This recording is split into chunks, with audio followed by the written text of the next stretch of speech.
Praise the lord.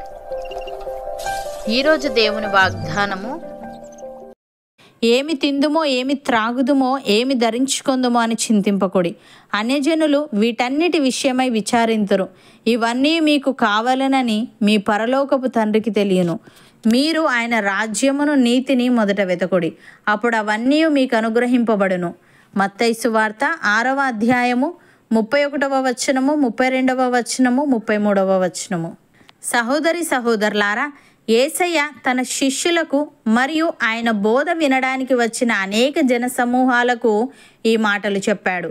వారు తినడం, త్రాగడం, ధరించుకోవడం వంటి భౌతిక అవసరాల గురించి అతిగా చింతించవద్దని, దేవుణ్ణి ఎరుగని అన్యజనులు అలాంటి వాటిని వెతకడంలో మునిగి తేలుతున్నారని, దేవుని పిల్లలకు ఏమి కావాలో వారి తండ్రికి తెలియను కాబట్టి ఆయన పిల్లలైన వారు ఆయన రాజ్యాన్ని, నీతిని మొదట వెతకాలని, అలా వెతికినట్లయితే వారి భౌతిక అవసరాలన్నీ వారి పరలోకపు తండ్రి ద్వారా అందించబడతాయని తెలియజేస్తున్నాడు. ప్రియులారా, క్రీస్తు శిష్యులు ధనాన్ని, శరీర అవసరాలను, ఈ భూమిపై ఉన్న దేనిని గాక దేవుణ్ణే తమ యజమానిగా ఎన్నుకోవాలి. వారు ఆయన పైన, ఆయన మహిమ పైన మాత్రమే తమ దృష్టి నిలుపుకోవాలి.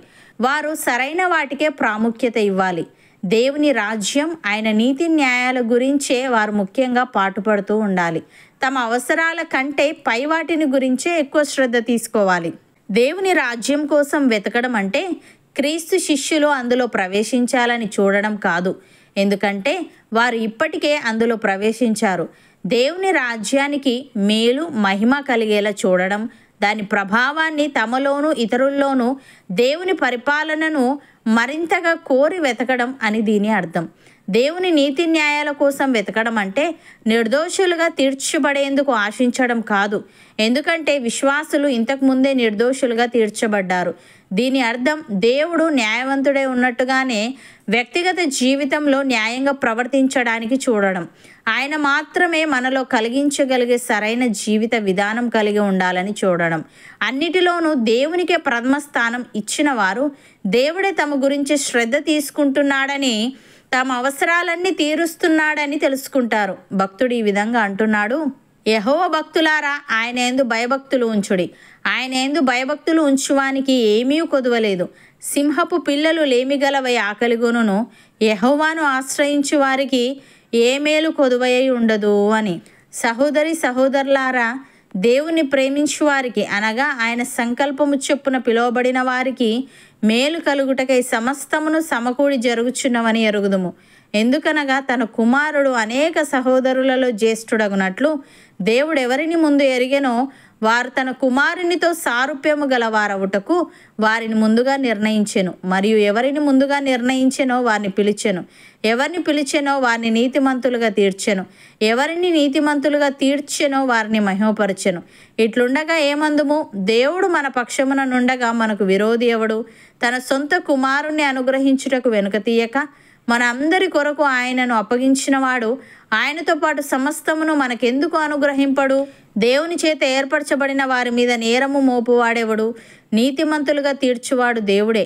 శిక్ష విధించువాడెవడు? చనిపోయిన క్రీస్తు యేసే. అంతేకాదు, మృతులలో నుండి లేచినవాడును, దేవుని కుడిపార్శ్వమున ఉన్నవాడును, మన కొరకు విజ్ఞాపనము కూడా చేయువాడును ఆయనే.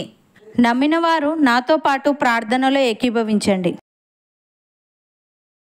పరిశుద్ధుడా, ప్రేమగల తండ్రి, నీ పిల్లలైన వారు లేక నీ శిష్యులైన వారు ఏమి తిందుమో ఏమి త్రాగుదుమో ఏమి ధరించుకొందుమో అని చింతించకూడదని, అన్యజనులు వీటన్నిటి విషయమై విచారింతురని, ఇవన్నీ మాకు కావాలనని నీకు తెలియను గనుక మేము నీ రాజ్యమును, నీతిని మొదట వెతకాలని, అప్పుడు అవన్నీ మాకు అనుగ్రహింపబడునని నీవు తెలియజేశావు. తండ్రి, నీకు స్తుతులు. దేవా, మేము ధనాన్ని, శరీర అవసరాలను, ఈ భూమిపై ఉన్న దేనిని గాక నిన్నే మా యజమానిగా ఎన్నుకొని నీ పైన, నీ రాజ్యం పైన మాత్రమే మా దృష్టి నిలుపుకునే వారంగా ఉండుటకు సహాయము దయచేయమని, నీవు న్యాయవంతుడవై ఉన్నట్టుగా మేము మా వ్యక్తిగత జీవితంలో న్యాయంగా ప్రవర్తిస్తూ సరైన జీవిత విధానాన్ని కలిగి ఉంటూ అన్నిటిలోనూ నీకు ప్రథమ స్థానం ఇచ్చే వారంగా ఉండుటకు కృపచూపమని, సమస్తమును సమకూడి మేలు కొరకై మాలో ప్రతి ఒక్కరి జీవితంలో నీవే జరిగించమని యేసుక్రీస్తు నామమున ప్రార్థిస్తున్నాము తండ్రి. ఆమెన్.